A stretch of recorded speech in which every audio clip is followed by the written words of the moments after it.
Welcome to this Photoshop tutorial where we're going to create a dynamic eye-catching scene using a few key techniques. So what we're going to do is create a scene where a cat and a butterfly has a glow, and we're going to have light on the cat, and we're going to focus on composition, blending, and effects is what we're doing for this unit. So here's an example of what we can get to, and we're going to go ahead and get started. So I'm going to go to File, New. We're going to use our start file. We're going to go 24 inches by 18 tall, 24 wide by 18 high. And we're going to have our resolution set at 133. Then we're going to hit create. Okay, so we have that ready to go.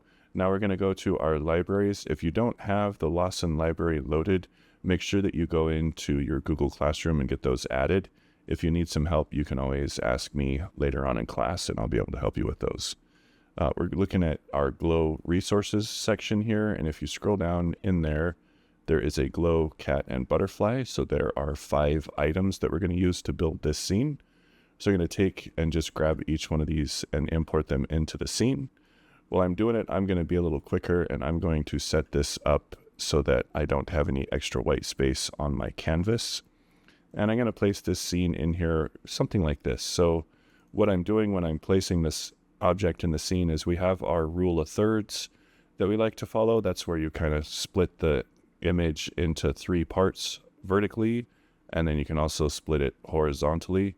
So there's this line right here where there's this red traffic light, and then we have this tower here on this third. So it just makes that image look more interesting than if this tower was in the center or if these lines were kind of up right at the middle. It just makes it feel a little more interesting or a little different.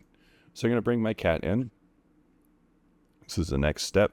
I can place it kind of where I want. I'm going to remove the background using a mask. So I'm going to hit done to tell it that I'm completed deciding where I'm placing it.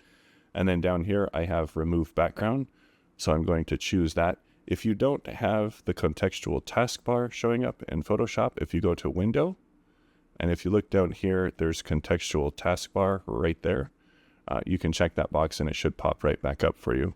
So this is a newer feature. Photoshop just uses AI to look at the image and tries to pick out what's in the foreground, and then it removes the background for you. It's been doing a pretty good job. Now you could go in and really get all of these whiskers and everything in there if you really wanted to, if you wanted to make this look professional. But for now, we're just going to use the quick tools because we're not really focusing on clipping out something and making it look absolutely fantastic, but this is enough to get the job done for what we want. So I'm going to take this cat and I'm going to go back to my move tool, and I'm going to make this guy pretty good sized because I want it to look like he's on the sidewalk. And I'm going to put him kind of right down here in this point where he is on the focus on this third part right here. And then I'm going to put my butterfly on my point of this third kind of right around here. Again, if you're not quite sure what the rule of thirds is, you can look that up. I have some videos in the Google Classroom that you can view. But I'm going to bring the butterfly in, and I'm going to make this guy a little bit bigger as well. And right now, composition wise, like this does work, but it doesn't feel quite as comfortable to me. Usually if you have objects in a scene, it's better to have them looking toward the center than looking out, because it keeps everybody, when you're looking at things, it keeps you moving through the scene. Right now in this frame, if the butterfly is going this direction and the cat's looking this direction, I'm making the viewer go back out of my scene so their focus moves away from my artwork. So what I want them to do is I want them to kind of look at the cat and look at the butterfly and then kind of keep moving back around. So if I change the direction of the butterfly so that he's facing the other direction, or I just mirror him so it looks like he or she, I don't know what the butterfly is, but if we make that so that they're facing the middle, it's going to make that look a little bit more interesting. So I'm going to go image, adjustments. Oh, I need to tell it I'm finished with it. Image, adjustments, transform. Oh, sorry, edit, transform. There we go. And I can go flip horizontal. So now my butterfly looks like he's flying towards the cat or she. And this feels a lot more interesting. So I'm going to make sure that I place the butterfly somewhere around here in this area. That gives me a little bit more composition as far as using the rule of thirds, because I'm looking at the cat, I'm looking at the butterfly. I kind of go back and forth around this area, and it just feels better. All right, so for the next step, we're going to take the glow and bring it in. So I'm just going to bring this glow effect in. And this is part of the new thing that we're studying, or the new tool that we're studying in Unit 3 or Project 3. So right now I have this glow, and I have this effect that I'm trying to put on the butterfly so that I can have it do something like this. So all I have to do is I could just use this object that I found, this glow. Whoops, sorry. Bring that back in here, tell it that I'm done using it. And I'm just going to use what's called a blending mode to get that glow set so that the black is transparent, and then as the color gets closer to white, it gets less and less transparent. So this white part in the middle is going to show up, where the rest of this stuff, as far as it gets to black, is going to be transparent. So over here on my blending mode, where it says normal, I can change that to linear dodge add, or you can look through here and see what you like. I really like linear dodge add for this particular one. There's some different settings in here, and you can kind of go through and play with all these and see what you like. But they're just really quick ways that it just changes how the color works, or changes how either black is transparent or white is transparent, or as it's closer to those colors, it's more or less transparent. So I'm going to choose linear dodge add, and the bigger I make this, the brighter that glow effect is going to look on the butterfly. So I think I'm going to bring mine probably about, let's make it a little more larger than life, and I'll put my glow about this size on the butterfly, and I'm just going to put it kind of in the center of the butterfly there around the thorax or the abdomen area. And I'm going to move to my next step. So this is the most important part, and people forget this step a lot when they're building a scene in Photoshop with glow. But think about back to when you're a little kid, and if you play with a flashlight, what do you do with the lights in the house? Well, you turn them off, right? Because you know that if you turn the lights off, that flashlight's going to look so much brighter. So we're going to do the same thing with Photoshop. We're going to turn the background lights down so that this glow looks more impressive. So we're just going to go in and click our city background layer. We're going to go to adjustments. And you can use any of these adjustment layers you like. If you're just starting out, I would say use hue saturation, just because it gives you a more what you see is what you get kind of effect here. But what I'm really doing is just I'm taking this lightness and bringing that down just a bit. And you can see the difference in that butterfly between here and there. And if you want, you can also hit the eyeball and see the difference really dramatically.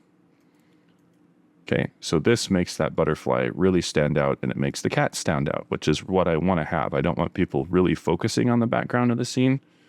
I want it to be a part of the composition, but I want my butterfly and my cat to really stand out because they're the stars and they're the focal point, or the points that I want people to look at.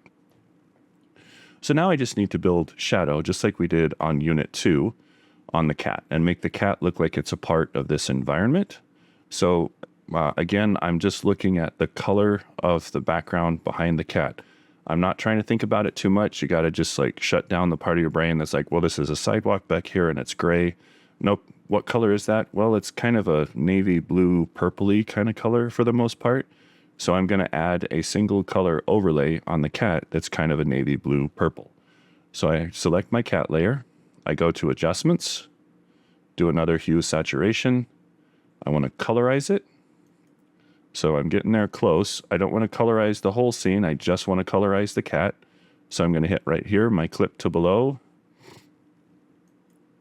Now this layer is clipped to the cat because I have this little indentation, this little arrow here. So it's going to stop at the cat. And now I just need to adjust my RGB settings, or my hue saturation and lightness settings on the cat. So I'm going to bring it down because I want it to be like it's in shadow. And then I'm going to go along the hue slider here and just pick a color that kind of makes that cat blend in to that environment or the background. So I can kind of adjust these settings a little bit here and there. I kind of like this setting because there is, according to the scene here, there's still a little bit of light, so the cat wouldn't be completely covered, like completely black, right? That doesn't make any sense to do it that way. But he kind of just blends into the background here if I do this.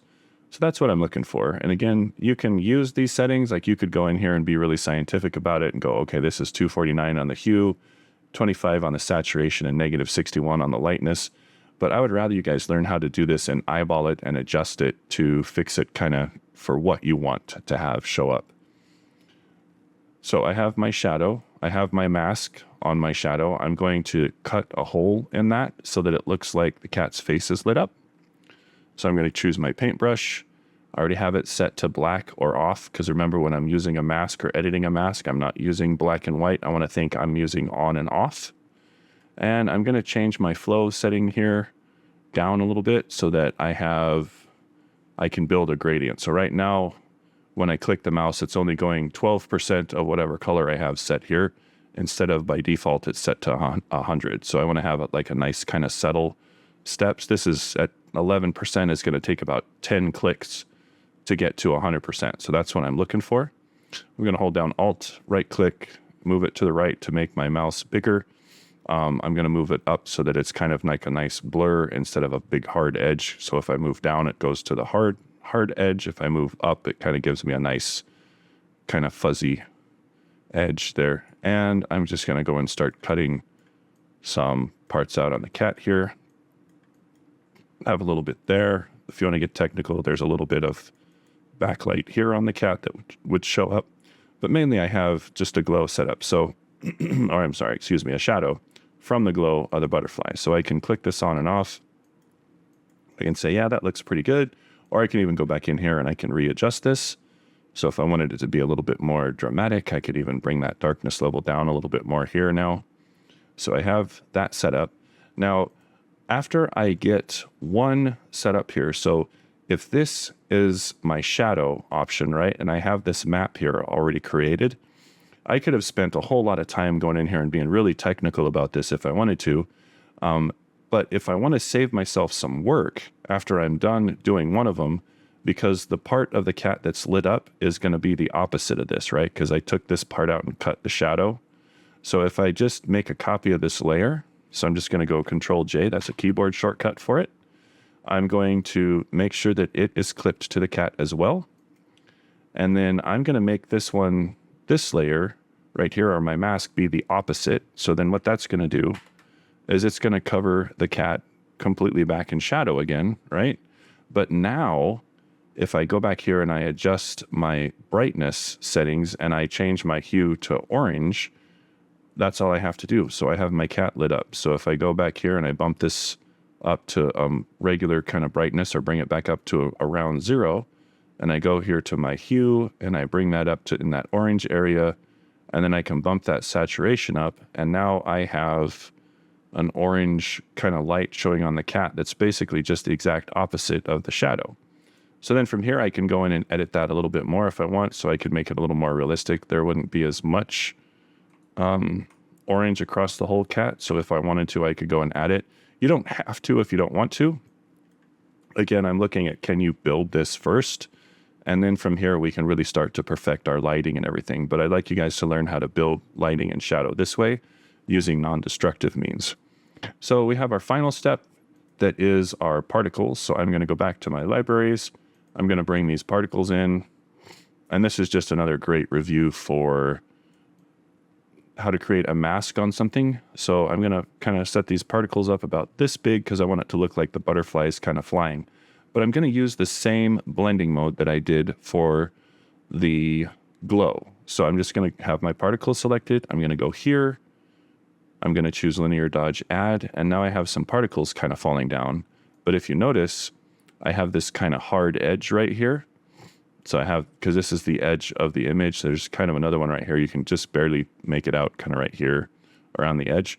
So I'm going to add a mask to this, and I'm going to use my paintbrush, and it's already set to my cutout for my glow. So right now this mask is on. I just want to turn off this a little bit so I can get rid of that hard edge.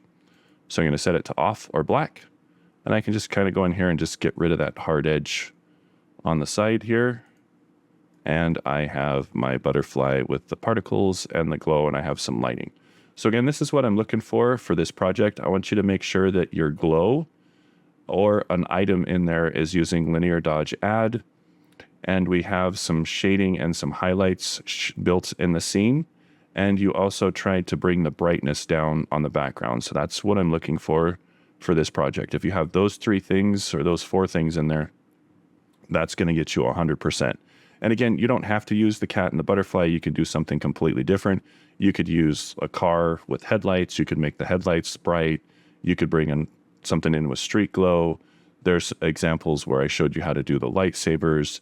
You could use like the eyes in here or something, or a coloring sheet, and add some light and glow to it.